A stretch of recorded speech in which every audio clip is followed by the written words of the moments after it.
आइए समकालीन विश्व में लोकतंत्र के चर्चा करते हुए हम अगले बिंदु पर बात करते हैं। इसका नाम है अंतर्राष्ट्रीय संगठन। तो हमने पिछले वीडियो में बात किया था कि कैसे कोई देश की व्यवस्था लोकतांत्रिक होती है। तो दो विशेषताएँ हमें समझ में आई थी कि किसी देश में सरकार जो है लोगों के द्वारा चुनी गई हो, और दूसरी बात कि जो सरकार हो लोगों के द्वारा चुनी गई उस सरकार के पास अधिकार हो काम करने के, और उस सरकार के द्वारा जो निर्णय लिया जाए वो अंतिम हो। जैसे कि नेपाल में राजा ने चुनाव कराया और 2005 में चुनाव होने के बाद राजा ने सरकार को खत्म कर दिया। तो उस दशा में सरकार तो चुनी गई थी लोगों के द्वारा, लेकिन जो सरकार थी उसके पास निर्णय लेने की अंतिम क्षमता नहीं थी, तो वहाँ पर लोकतांत्रिक सरकार नहीं माना गया। तो क्या ऐसा कोई मॉनिटरिंग बॉडी है, वैश्विक संस्था या वैश्विक सरकार है जो इन सभी चीज़ों की देखरेख करे, तय करे, बताए? तो हम पाते हैं ऐसा कोई शासक भी नहीं है, ऐसी कोई सरकार भी नहीं है। तो हम ये पाते हैं कि कुछ संस्थाएं हैं जो विश्व में तमाम विषयों पर, बिंदुओं पर अपनी गाइडलाइन जारी करती हैं, और विश्व की तमाम सरकारें उन नीतियों को अपनी नीति बनाने में एक गाइडलाइन के रूप में स्वीकार करती हैं, मानती हैं।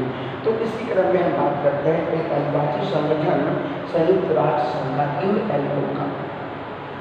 इसका गठन 1945 में विश्व युद्ध के समाप्ति के बाद हुआ, और वर्तमान में 200 के आसपास विश्व के तमाम 200 के आसपास विश्व के देश इस संगठन से जुड़े हुए हैं, और विभिन्न मुद्दों पर, विभिन्न विषयों पर इस संगठन के द्वारा जारी की गई सिफारिशों को अपने शासन की नीतियों में लागू करते हैं। तो हम बात करते हैं इसके बारे में अंतर्राष्ट्रीय कानून। आप देखते हैं भारत का जो नक्शा बनता है, मैप में, नक्शे में ये बताया जाता है कि समुद्री जल क्षेत्र में 24 नॉटिकल मील, 24 नॉटिकल मील जो जल में लंबाई की इकाई है, नॉटिकल मील जल में लंबाई की इकाई है, वहाँ तक भारत की जल सीमा मापी गई है। और इस जल सीमा में भारत को जीव और अजीव यानी कि जैव और निर्जीव सभी प्रकार की वस्तुओं के उत्खनन का, संचालन का, संरक्षण का अधिकार है। तो क्या इसके बाद जो जल सीमा बचती है उस जल सीमा पर कैसे कोई परिवहन होगा, यह तय करने का, इस पर नियम बनाने का अधिकार इस UNO को है। यानी कि जो जल सीमा समुद्री परिवहन के समुद्री सीमा जो किसी देश से जुड़ी होती है, उसके बाद जो सीमा है, अनंत जो सीमा है जल क्षेत्र के सागर में, उस पर कानून कैसे बने, उस पर किसके कानून लागू होंगे, तो इसके तरह कानून लागू होते हैं। एक और मैं एग्जाम्पल दूंगा, कुलभूषण जाधव का नाम सुना होगा आपने। तो कुलभूषण जाधव भारत सरकार के पूर्व राजनयिक थे, जिन्हें पाकिस्तान ने जासूसी के आरोप में बंद कर दिया, कैद कर लिया, और पिछले साल वो उसे फांसी की सजा देने जा रहा था। तो भारत ने अंतर्राष्ट्रीय न्यायालय इंटरनेशनल कोर्ट में अपना दावा दाखिल किया, और क्योंकि वो पूर्व राजनयिक थे, तो किसी भी देश, चाहे शत्रु देश का भी अगर राजनयिक है, वो दूतावास कर्मचारी है, अधिकारी है, राजनयिक है, तो उसको आप फांसी नहीं दे सकते हैं। इस आधार पर भारत ने अंतर्राष्ट्रीय न्यायालय में अपील करके कुलभूषण जाधव की फांसी को रुकवा दिया। ये मैंने 2 एग्जाम्पल मैंने आपको दिया। अभी एक और एग्जाम्पल है, आप देखते हैं कि दक्षिण चीन सागर का जो मामला है,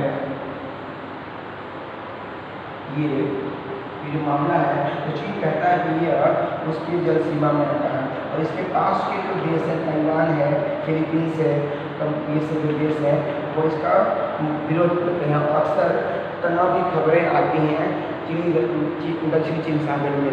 तो यह जगहों पर अंतर्राष्ट्रीय कानून लागू होते हैं। और उसके बाद से जो UNO है वो क्या करता है, अंतर्राष्ट्रीय सुरक्षा के बारे में बात करता है, विश्व के पर्यावरण के बारे में गाइडलाइन जारी करता है, विश्व में शांति बनी रहे इसके लिए प्रयास करता है। अगर कोई देश किसी देश पर आकर हमला कर देता है या बिना कारण के युद्ध थोप देता है, तो उस देश को युद्ध अपराधी घोषित कर दिया जाता है, और उस शासक को संयुक्त राष्ट्र सुरक्षा परिषद जो होती है वो उसके अधीन फांसी की सजा दी जा सकती है।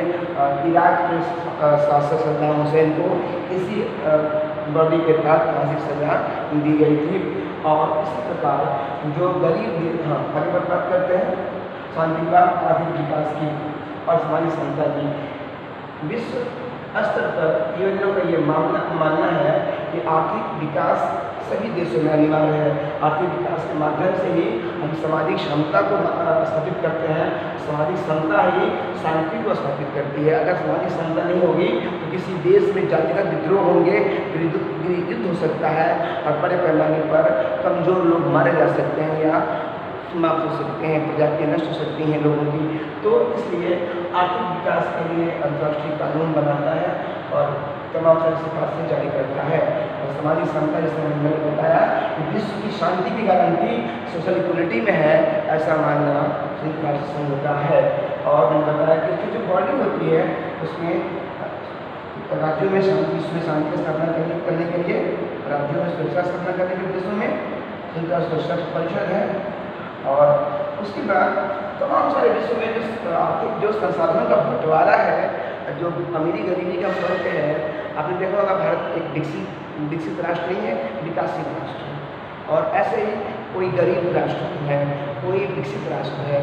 तो ऐसे गरीब देशों में अंतर्राष्ट्रीय मुद्रा कोष सस्ते दर पर या बिना ब्याज के ऋण मुहैया कराती है, ताकि उनके संसाधन जो सीमित है उन सीमित संसाधनों को और बूस्टअप करके वो सरकार है अपना विकास की जो परियोजनाएं हैं उसे चला सकें।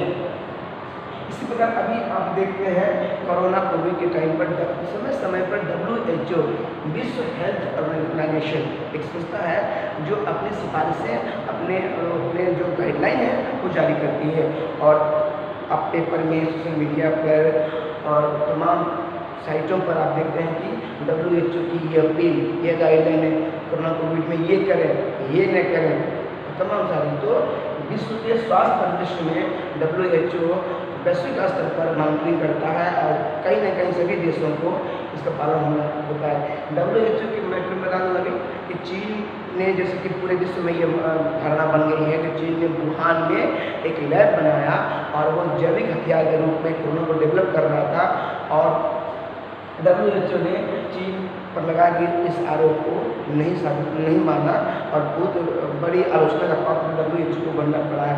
तो WHO अगर मान लेता, स्वीकार कर लेता कि चीन में ही ये डेवलप किया गया और कोरोना कोविड के जो वायरस हैं और जैविक हथियार के रूप में इस्तेमाल किए जाने के लिए बनाए गए थे, तो विश्व जो यूएन का सुरक्षा परिषद है, ये भारी जुर्माना और युद्ध अपराधी, मानवता के प्रति अपराध के रूप में चीन को उत्तरदायी ठहरा देता और चीन को बहुत बड़ा क्षति होता, वो पूरे विश्व से अलग थलग कर दिया जाता।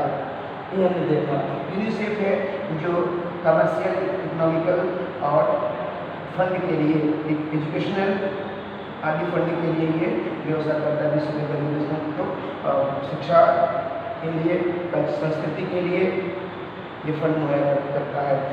कल्चरल इकोनॉमिकल फंड के लिए डेवलपमेंट प्रदान करता है, ताकि बहुत सारी संस्कृतियाँ हैं जो विलुप्त हो रही हैं, तो संस्कृतियों को बचाए रखना, कल्चर को बनाए रखना भी एक बड़ी जिम्मेदारी है संयुक्त राष्ट्र संघ की।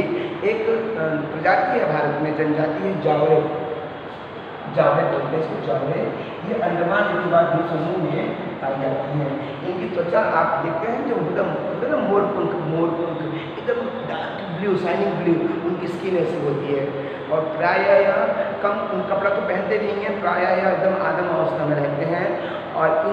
और अभी बीच में कुछ जो टूरिस्ट यहाँ पहुँचे थे और इनकी सभ्यता को प्रभावित करने का प्रयास किया था, इनकी वीडियो जारी की थी, जिससे कि इनका जो गरिमा था, जो सम्मान था, वो प्रभावित हो रहा था। भारत सरकार ने इन जहाँ पे ये रहते हैं वहाँ पर किसी भी जाने की मनाही कर दी। तो ऐसी संस्कृतियों को बचा के रखना भी विश्व के धरोहरों को बचा कर है। इसी तरह